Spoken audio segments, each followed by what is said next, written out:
14명의 사상자를 낸 분당 흉기 난동 사건의 유족이 가해자 최원종의 부모를 상대로 제기한 손해배상 청구가 기각되자 손해배상 제도의 궁극적 목적을 도외시한 판단이라며 강하게 반발했다. 고고 김혜빈 당시 20세 씨의 부모와 유족 법률대리인 법률사무소 법과 치유 오지원 대표 변호사는 21일 보도자료를 통해 정신질환자가 심각한 망상 증세를 보이며 흉기를 소지하는 등 타해 가능성이 명백한 상황에서 보호의무자의 책임이 전혀 인정되지 않은 것은 납득하기 어렵다며 이같이 밝혔다. 앞서 수원지법 성남지원 제3민사부 재판장 송인권은 지난 16일 김 씨의 부모가 최 씨와 그의 부모를 상대로 제기한 손해배상 청구 소송에서 최 씨는 김 씨의 아버지와 어머니에게 4억 4천여만 원씩 모두 8억 8천여만 원을 배상하라고 판결했다. 다만 최 씨의 부모에 대한 손해배상 청구는 모두 기각했다. 재판부는 독립한 성인 자녀에 대한 부모의 관리 감독 의무를 인정하지 않은 것으로 전해졌다. 이에 유족 측은 가해자의 영치금을 향후 50년간 계속 압류한다고 하더라도 실제 피해자들이 받을 수 있는 금액은 지극히 일부에 불과할 것이라며 영치금 압류는 매번 잔액을 확인해야 하고 반복적으로 압류 및 추심 절차를 진행해야 하며 장기간 지속돼야 하는데 모든 절차는 피해자들에게 또 다른 부담과 고통으로 작용할 수밖에 없다고 지적했다. 이어 부모의 책임을 단 1%도 인정하지 않은 이번 판결로 인해 가해자 본인에게 인정된 8억 8천만 원의 배상액은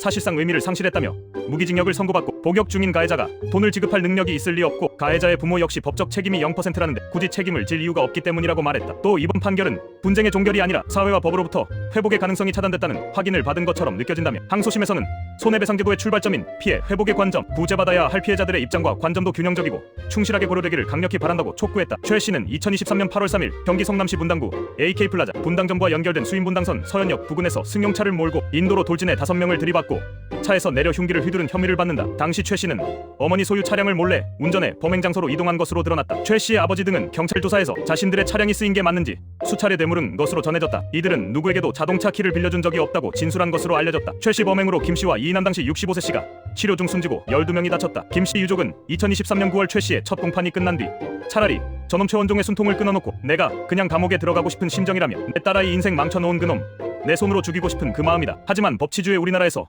그렇게 하는 것도 아니다라고 울분을 토하기도 했다. 최 씨에게는 2024년 11월 무기징역형이 확정됐다. 김 씨의 유족은 형사 책임뿐 아니라 민사 책임까지 묻기 위해 최 씨는 물론 그의 부모에게도 피해 망상 호소, 흉기 구입 및 소지 등 위기 징후에 적절한 조치를 다하지 않았며 지난해 5월 손해배상 소송을 제기한 바 있다.